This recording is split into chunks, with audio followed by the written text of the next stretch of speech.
Meus irmãos, a paz do Senhor Jesus, estamos aqui para mais uma aula e nós iremos abordar Cristo agora, como é que ele aparece no livro de Números.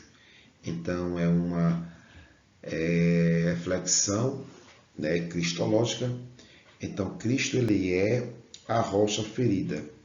Números no capítulo 20 e versículo 11, eu vou ler somente o 11, diz assim: Então Moisés levantou a sua mão e feriu a rocha 2 vezes com a sua vara, e saíram muitas águas, e bebeu a congregação e os seus animais.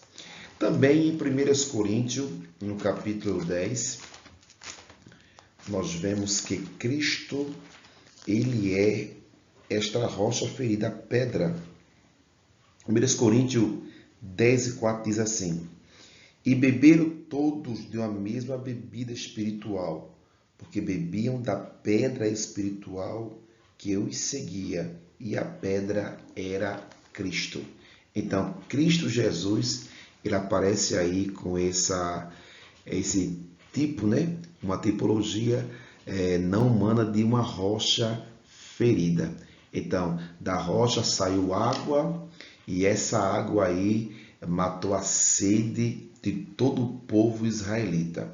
Então, assim como essa água, ela matou a sede física de toda a congregação do povo de Israel no deserto, então Cristo Jesus é ele que sacia nossa sede espiritual. E essa água na Bíblia aparece muitas vezes, e vamos ver em que momento Jesus ele se declara realmente como uma fonte de água viva, aquele que vai saciar a sede espiritual das vidas. Então, um dos apóstolos, que mais menciona esse segredo das águas, é o apóstolo João. Então, se você abrir aí nesse evangelho, no capítulo 1 e no versículo 33, você pode ver que Cristo Jesus foi batizado justamente nas águas ali do Rio Jordão. E após ser batizado, desceu sobre ele o Espírito Santo. Agora, João 2 e versículo 7, Jesus ele está numa festa, de casamento, e manda alguns servos encher talhas de pedra de água. Mais uma vez aparece essa expressão água dentro desse evangelho. No capítulo 3 e versículo número 5, observe que Cristo Jesus disse assim: Jesus respondeu, na verdade te digo, que aquele que não nascer da água e do Espírito não pode entrar no reino de Deus. Então, mais uma vez, aí, é esse mistério das águas. Agora, em João 4, versículo 10, naquela conversa que ele teve com a mulher samaritana, ele disse assim, Jesus respondeu e disse-lhe: Se tu conheceras o dom de Deus, e quem é que te diz, dai-me de beber, tu lhe pediria, ele te daria água viva. No capítulo 5, versículo 4, aparece ali um paralítico que desejava descer ali ao tanque para ser curado. Agora, João capítulo 7, versículo de número 38, vou ler do 37. E no último dia da grande festa, Jesus pôs-se em pé e clamou, dizendo: Se alguém tem sede, que venha a mim e beba. E quem crê em mim, como diz a Escritura, rio de água viva correrão do seu interior. E ele disse, e isso disse ele do Espírito, que havia de receber os que nele crescem, porque o Espírito Santo ainda não fora dada, por ainda Jesus não ter sido glorificado. Então, observe que as águas dentro desse evangelho aparecem dezenas de vezes aí. Você pode ler também em João 13, versículo 5, que Jesus pega uma bacia, começa a lavar os pés do discípulo.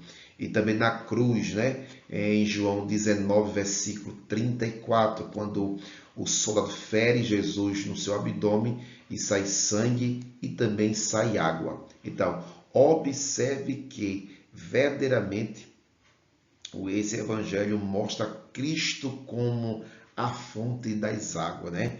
Cristo que utiliza a água, aleluia, para quê? Para limpar, para purificar. Até mesmo o apóstolo João, quando ele escreve a sua carta, em 1 João, capítulo 5, versículos 6 e 8, e é bom ler esse versículo, ele diz que Jesus Cristo não veio somente por sangue, mas também por água.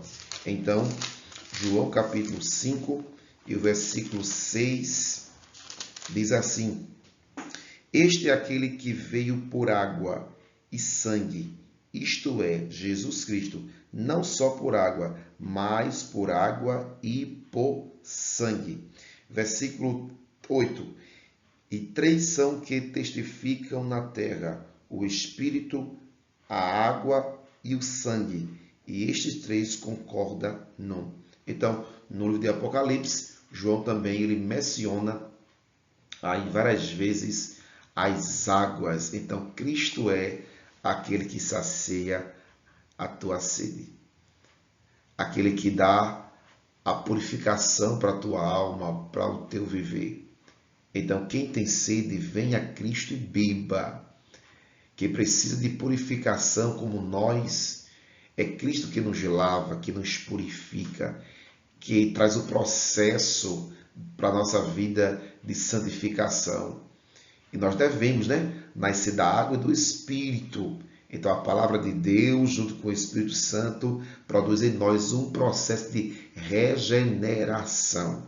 Então, vai aí essa meditação para os nossos corações. Cristo é a rocha ferida. Então, Cristo foi ferido para ser nossa fonte de água da vida. Então, vamos orar agora nesse exato momento para que Deus venha continuar jorrando em nossas vidas essa água da vida que é Cristo Jesus, o nosso Senhor. Pai de amor, Santo Deus Jesus, eu te peço, Pai, no nome de Jesus Cristo, que o Senhor, segundo a tua bondade, Jesus, produza em nós uma fonte de água viva, nos dá alegria, nos dá força, nos dá prazer, Senhor, nos dá ânimo, coragem, disposição. Pai eterno, Pai santo, é isso que eu te peço, no nome de Jesus, Pai. Amém.